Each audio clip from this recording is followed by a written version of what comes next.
Histoire salée, le podcast mer de France Bleu Brésil.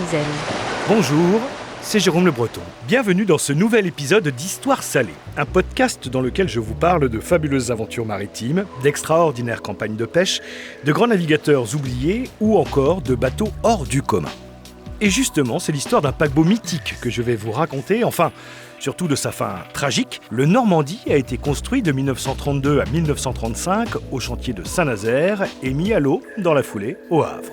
Le paquebot Normandie représente aujourd'hui le nec plus ultra de la réussite technique française. Non seulement Normandie est de tous les paquebots le plus grand, le plus confortable et le plus sûr, mais il est le plus rapide du monde, ajoutant ainsi un laurier supplémentaire à ce faisceau de suprématie. 139 traversées à son actif, avec sa ligne très élancée et reconnaissable avec ses 3 grandes cheminées rouges et noires. Bloqué dans le port de New York pendant la Seconde Guerre mondiale, il va couler suite à un incendie accidentel. Enfin, accidentel, pas si sûr. L'histoire de ce podcast débute dans le bureau de mon directeur. Jérôme Ouais, 2 minutes, tiens, regarde, j'ai reçu un bouquin, c'est sur l'histoire du Normandie, c'est un gars qui s'appelle Jean-François Pahin, il est de Lorient, mais il est sympa quand même, et je pense qu'il y a quelque chose à faire. Ni une, ni deux, me voilà donc parti à Locmiquélic, près de Lorient, à la rencontre de Jean-François Pahin. Il a réalisé une trentaine de documentaires sur l'univers marin. Le dernier s'intitule « Normandie, l'ombre d'un doute ». Pendant 4 ans, il a mené l'enquête. Il m'a donné rendez-vous chez lui, tout près du port. C'est le 22, donc c'est là que j'habite. Un portail bleu, Voilà. mur en pierre, on rentre. On va aller dans le bureau pour vraiment s'intéresser à l'enquête qui a été menée. Mais juste auparavant, c'est dans ce jardin que tout a commencé. Oui, c'est vraiment ici. Là, on est le lieu même. On est, c'était au mois d'août de l'année 2016. J'étais en train de préparer un film sur le débarquement américain en Sicile et l'aide que la mafia avait apportée aux troupes américaines. Et je lisais les mémoires de Lucky Luciano parce qu'il était impliqué là-dedans. Lucky Luciano, On va reparler. célèbre chef de gang. Et, enfin, c'est le patron du syndicat du crime même. Et Luciano, dans ses mémoires, se vante d'avoir mis le feu aux Normandie, histoire de faire pression sur les autorités américaines et d'imposer ses services. Bon. J'appelle un de mes amis qui s'appelle Daniel Sicard, qui est le fondateur et l'ancien directeur de l'écomusée de Saint-Nazaire et certainement vraiment un des meilleurs connaisseurs des chantiers de l'Atlantique, du Normandie, du France, enfin, il est excellent. Et je lui dis, et la phrase de Luciano, qu'est-ce que tu en penses c'est des âneries. Et tout d'un coup, à ma grande surprise, il me dit, écoute, si c'est un incendie criminel, si c'est un sabotage, on ne le saura jamais. Et là, il avait semé la petite graine, quoi.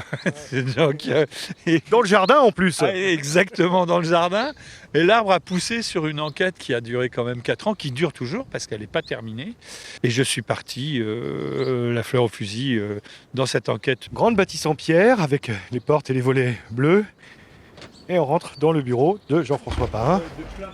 Posé de plein pied. Ah oui, c'est pratique. Ouais. La maquette du Normandie qui est là, avec plein d'autres maquettes de liners. Parce que je suis un fanatique ce qu'on appelle des liners, les bateaux de ligne, qui faisaient la ligne de l'Atlantique Nord, essentiellement. Donc, c'est cette ligne-là qui me fascine, c'est-à-dire la ligne Le Havre-New York. Voilà, c'est ça. Et bon, toute la bibliothèque qui est bien garnie en Normandie. Et là, tous les dossiers du FBI que j'ai repris pour avoir l'esprit au clair, parce que regarder des documents sur un écran d'ordinateur, c'est pas la même chose que de les avoir, de les toucher, de pouvoir revenir, surligner, etc. Donc, voilà. Sur le bureau, outre les nombreux dossiers papier, un grand écran d'ordinateur et des disques durs pleins de photos et de documents liés aux Normandies. Un paquebot imaginé par Vladimir Yourkevitch, un architecte naval russe de génie, exilé, à l'époque tourneur-fraiseur chez Renault, qui grâce à ses relations va présenter son projet au chantier de Saint-Nazaire. Banco, c'est parti pour la construction de ce bateau hors norme de 313 mètres de long, soit la hauteur de la Tour Eiffel, 1870 passagers à bord. Il va effectuer 139 traversées, donc 5 records jusqu'en 1939, où il arrive dans le port de Manhattan, à New York, dont il ne repartira jamais. Exactement. Il s'amarre à son quai, qui est le quai 88, Pier 88. Donc c'est vraiment, c'est plein centre de Manhattan. On est à 5 minutes à pied de Times Square, hein, vraiment. Et là, comment dire, le bateau est mis à l'abri, protégé par ses armateurs, qui se disent non, on va surtout pas le transformer en transport de troupes, il faut qu'il reste à l'abri parce que quand la paix reviendra, il aura sa vocation commerciale et donc il va rester immobilisé dans le port de New York sous pavillon français jusqu'au moment où les Américains vont rentrer en guerre, c'est-à-dire en décembre 41, après Pearl Harbor, et le saisir. Donc il est resté pendant 2 ans et demi immobilisé à rien foutre. C'est là que débutent des travaux pour aménager le paquebot en vue d'assurer le transport de troupes américaines. Le 9 février 1942, un incendie se déclare à bord. Alors, ce qui se passe, c'est que le bateau est en cours de transformation depuis la fin du mois de décembre. On a soigneusement vidé le contenu artistique du bateau. C'est ce qui fait qu'on... Parce qu'il y avait plein d'œuvres d'art à bord. Il y avait plein d'œuvres d'art et ce qui fait qu'on peut retrouver à peu près toutes les œuvres d'art du bateau, son mobilier, aujourd'hui. Donc ça, il reste quelque chose du bateau et ça, c'est important. Et là, donc le 9 février 42, on est dans le grand salon. Alors, il faut imaginer le grand salon des premières classes, ça fait 700 mètres carrés, c'est énorme. Et là-dedans, il y a une quarantaine, cinquantaine d'ouvriers qui s'affairent à changer la moquette et puis surtout à ferrailler des embases de luminaires qui sont restés. Et parce que comme le bateau doit être efficace, ne doit présenter aucun danger pour les troupes nombreuses qui vont monter à bord, là aussi, je fais une petite parenthèse parce que c'est un bateau qui a une valeur militaire extraordinaire. Il peut transporter 10 000 hommes à la vitesse de 30 nœuds sur l'Atlantique. Et il traverse en 5 jours. Il va 2 fois plus vite que les sous-marins allemands. Il n'a même pas besoin d'escorte. De toute façon, une escorte ne peut pas le suivre. Donc, c'est vraiment un atout militaire très, très important. Et donc, ils sont pressés de le transformer pour les Américains, à la fin de l'année 42, ils vont envahir l'Afrique du Nord. Hein. Enfin, ils vont débarquer en Afrique du Nord. Donc, ça, c'est vachement important. Donc, le bateau, il y a plein d'ouvriers à bord. On estime qu'il y en a en vrai 1500. Et dans ce grand salon, donc, on ferraille les embases des luminaires. Et ce qui se passe, c'est que dans le grand salon, on a stocké, parce que le bateau va partir bientôt, il va partir à la fin de la semaine, c'est le lundi, le 9 février, le bateau doit appareiller le samedi pour aller à Boston, et donc on a stocké déjà les gilets de sauvetage qui vont servir pour l'équipage qui va embarquer. Et donc des gilets de sauvetage non seulement pour l'équipage, mais pour tous les soldats qui seront à bord, ce qui fait 16 000 gilets de sauvetage. Et alors, ce qui est très important, c'est que ce sont des gilets donc en capoc, donc c'est une matière qui flottent, et ils sont enrobés dans des sacs de toile de jute, burlap. La toile de jute va vraiment flamber. Hein, ça, c'est... Et donc, il y a un soudeur qui est là. On dit que les étincelles de son chalumeau ont déclenché l'incendie. On peut le nommer d'ailleurs, il s'appelle Clément Déric, voilà. Et puis, partant de là, l'incendie dégénère très vite. Donc, il est 14h35. Il y a quelqu'un qui regarde sa montre au moment où il entend crier au feu. Et à partir de 15h, les pompiers de New York arrivent. Même les premiers arrivent à 14h51, c'est précis, parce que je suis vraiment rentré dans le détail de l'incendie. Et à 18h30, on réussit à éteindre l'incendie. Il est maîtrisé, donc 4 heures après. Mais les 3 ponts supérieurs sont vraiment complètement ravagés. Et surtout, les bateaux-pompes et les remorqueurs qui sont venus se ranger sur son côté bâbord l'ont complètement inondé d'eau. Et donc, le bateau gîte dangereusement et il va gîter de plus en plus au point que dans la nuit du 9 au 10 février, il va chavirer à 2h35 et c'est vraiment la fin du Normandie. Malgré cet incendie impressionnant et le nombre de personnes à bord à ce moment, on ne va dénombrer qu'une seule victime suite à une chute. Dans la foulée, une enquête du FBI est lancée, une enquête rapide, et c'est là que Jean-François Pain prend le relais. Alors c'est là où moi j'ai mené mon enquête, puisqu'il n'y a plus de témoins. Évidemment, les faits se sont produits il y a 80 ans, j'ai plus de témoins directs, évidemment. Mais je me suis dit, je vais m'appuyer sur les documents officiels. Que disent les documents officiels ? Donc tous les historiens, en gros, se sont basés sur les deux rapports parlementaires, l'un du Sénat américain et l'autre de la Chambre des représentants, qui disent à peu près la même chose. Ce sont des rapports de 30 pages, bien faits, très, très plausibles. Et donc, on ne les a pas vraiment questionnés. Mais il se trouve que moi, je suis allé dans le dossier de 3000 pages du FBI consacré aux Normandies. Mais l'enquête proprement dite sur l'incendie dure 7 jours et elle fait environ 600-700 pages et repose sur 102 témoignages. Voilà, ça c'est le cœur de l'enquête. Et c'est là-dessus que je me suis basé. Et ce qui est très important, c'est que c'est une enquête, c'est pas le FBI qui a demandé à faire l'enquête, c'est la marine, l'US Navy, qui a demandé au FBI de faire une enquête. Le renseignement naval américain. Voilà, parce que la marine, ils sont pas fous. Si la marine, ils disent que c'est un accident, personne ne les croira jamais. Donc ils veulent en quelque sorte une institution policière, une institution dont le métier c'est de faire des enquêtes, qui disent qu'il ne s'agit pas d'un sabotage. Parce que évidemment, ils n'ont pas intérêt à dire que c'est un sabotage si c'en est un. Donc, enquête rapide, avec des zones d'ombre, parce qu'on a déjà certaines personnes qui disent avoir vu d'autres feux se déclencher que dans le grand salon. Exactement. Voilà. Alors l'enquête du FBI, donc elle dure du 9 février. Enfin, elle commence le 10 février et elle est terminée le 17. C'est 7 jours d'enquête. Donc c'est rapide. Et puis surtout, ils peuvent plus remonter à bord parce que le bateau est couché. Donc il y a pas de. Ils montent à bord juste le premier soir. Ils n'ont pas le temps de voir exactement ce qui s'est passé. Enfin, ils n'ont pas le temps de mener une vraie enquête policière. Et ce d'autant que la marine va leur dire non, vous vous intéressez que au départ du feu du grand salon. Mais même en restant sur le feu du grand salon, quand on lit les témoignages, il y a des choses étonnantes. Comme par exemple. Alors, comme par exemple, la première chose étonnante, c'est que 3 témoins certifient avoir vu des flammes jaillissantes sortir des ballots de Capoc. Comme si... Les gilets de sauvetage. Des gilets de sauvetage, oui. Comme si on avait dissimulé dans ces ballots des produits incendiaires beaucoup plus puissants que le Capoc, qui ne flambe pas. Le Capoc se consume, crée de la fumée, mais il n'y a pas les flammes contre lesquelles ils vont avoir lutté.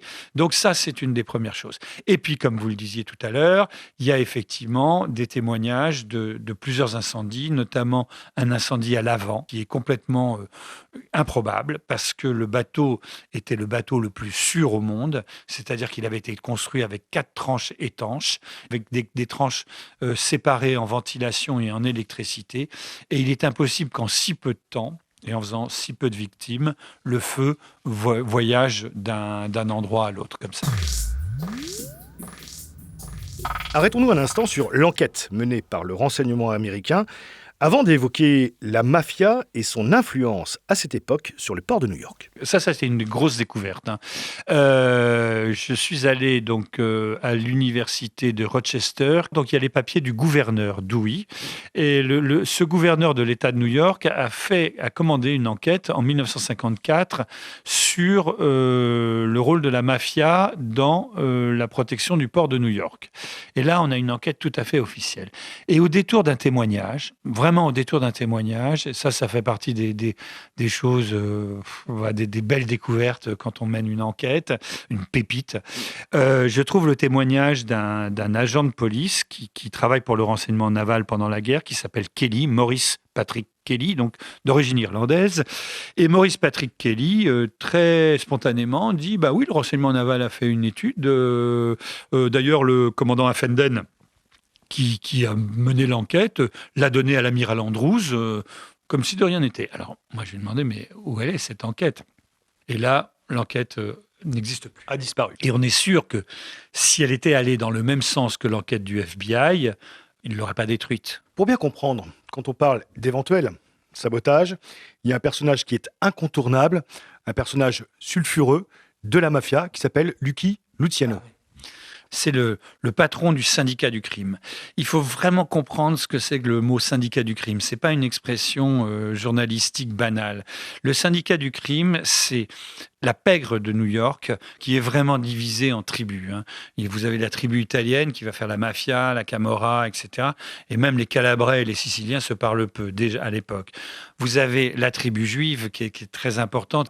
Et puis vous avez les Irlandais. Alors les Irlandais, c'est eux qui sont les patrons d'ailleurs des quais sur lesquels se trouve le Normandie. Alors ce sont les électrons libres, parce que les Irlandais, soit ils sont flics, soit ils sont truands. Enfin, c'est invraisemblable. Moi, j'ai découvert des trucs dans ces années 30.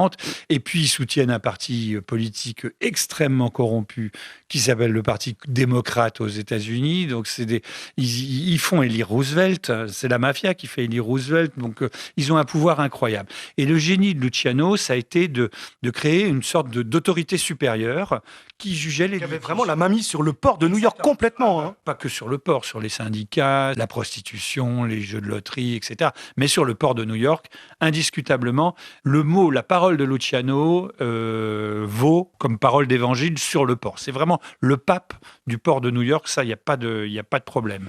Et il se trouve qu'en 1936, Luciano est condamné pour proxénétisme à une peine qui va de 30 à 50 ans de prison. Donc, il se retrouve dans le nord de l'État.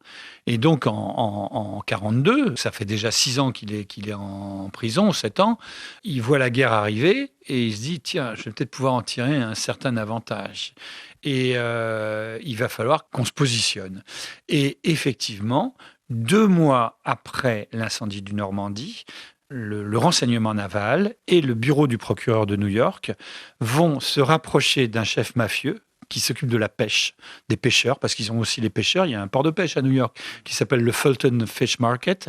Et le patron du syndicat des pêcheurs leur dit, moi, je peux vous aider avec mes pêcheurs, mais si vous voulez contrôler les docks, le seul qui peut vous aider, c'est Luciano, et il est en prison. Donc, allez le trouver. Et en 6 mois, il est déménagé pour une prison plus confortable. On vient le trouver, il aide beaucoup.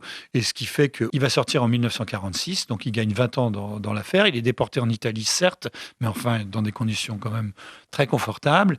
Et qui le libère? Eh ben, celui qu'il avait mis en prison. Le fameux gouverneur. Ah oui, alors ça, c'est une affaire. Celui qui le met en prison et procureur pour la ville de New York, c'est le gouverneur Dewey. Enfin, c'est Dewey qui devient, 6 ans plus tard, gouverneur de l'État de New York. Et il est obligé de signer la libération de Luciano. Et entre les deux, ils ne sont pas copains, ces deux-là. Alors, quel intérêt la mafia pouvait-elle avoir à participer à ce sabotage? La mafia dit qu'elle a saboté le Normandie, parce que Luciano va dire dans ses mémoires « j'ai saboté le Normandie ». Bon, moi, je prends ça comme... pourquoi pas? Donc, un peu d'égo démesuré. Un peu d'égo démesuré. Et l'intérêt, c'était effectivement, c'est comme un racket. C'est-à-dire, je crame ta vitrine et puis je t'offre ma protection après et ta vitrine ne sera plus jamais cramée. Donc voilà, en fait, c'est ce principe-là. Sauf que un incendie comme celui du Normandie, c'est pas un mégot dans un seau d'essence, quoi. C'est vraiment, c'est plus précis, c'est plus technique pour parvenir à un tel résultat. Et c'est là où je me suis posé la question de savoir si la mafia, au contraire, se vantait à travers Luciano d'avoir brûlé le Normandie pour encore rendre service à la marine et nous éloigner des véritables coupables. Le paquebot Normandie aurait-il donc été saboté par la mafia? Jean-François Pain avance cette hypothèse et évoque également la présence de réseaux allemands sur le territoire américain dès les années 20. Et notamment, il y a un réseau très important qui s'appelle le réseau Etappendienst en allemand. Et ce réseau, c'est un réseau d'informateurs maritimes. Ils sont dans les ports, ils observent le mouvement des bateaux, ils se mêlent à la vie du port, ils sont très implantés et en cas de conflit, ils sont chargés d'agir. Le réseau Etappendienst, il y en a dès la Première Guerre mondiale. Il se reconstitue donc dès les années 20, tout de suite après, et ensuite pendant la Seconde Guerre mondiale, et évidemment avec un personnage qui est à la tête de ce réseau, et ce personnage à ses bureaux qui sont à 50 mètres du Normandie. Il s'appelle Drexel, William Drexel. Et là, moi, mon enquête, parce que mon enquête a été, je l'ai faite aussi avec le BEA mer. Et le bureau enquête accident, Voilà, qui bureau est enquête basé à accident. Paris, au quartier de la Défense. Exactement. Et ce bureau, donc j'étais très bien accueilli. Ils ont vraiment étudié les pièces que je leur apportais. Et l'incendie leur a paru suspect pour être un incendie artisanal. Ils avaient un doute aussi, et ils l'affichaient, ce qui est assez rare aussi pour une institution de ce type. Exactement. Ils ont pris un sacré risque. Et partant du fait qu'il s'agissait d'un incendie un peu sophistiqué, je me suis mis sur la piste des réseaux allemands.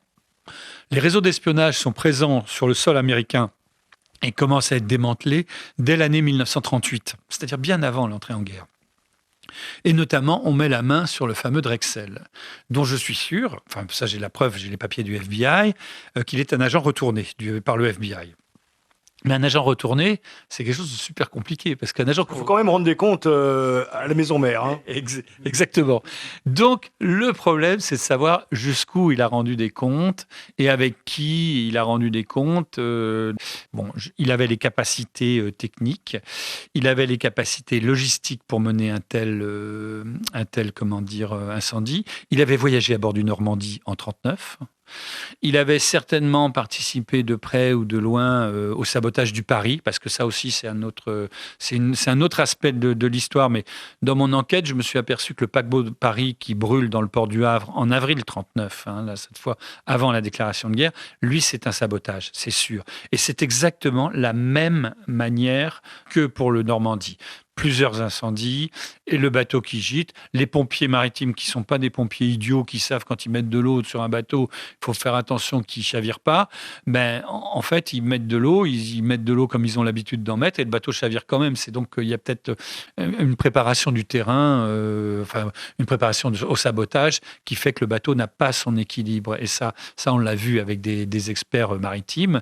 Effectivement, le chavirage du Normandie est assez suspect parce qu'il intervient vraiment très vite. Et les pompiers n'ont pas...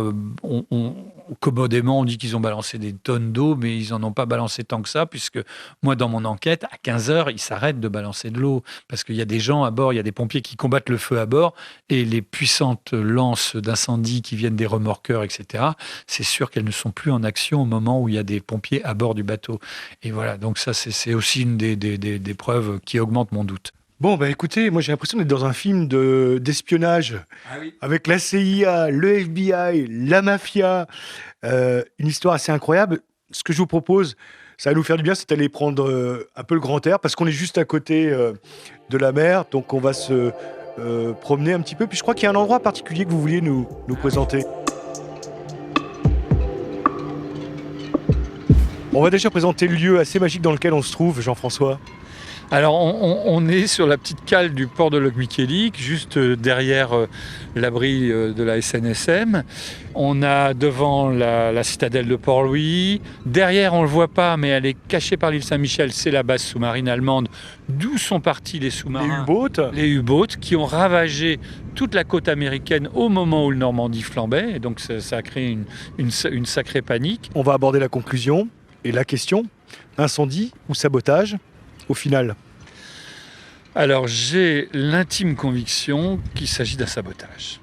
Des historiens tenant de la thèse accidentelle, enfin qui ne la remettaient pas en cause, au vu du travail que je leur ai présenté, des discussions et des documents trouvés, admettent qu'il y a quelque chose qui mérite d'être fouillé.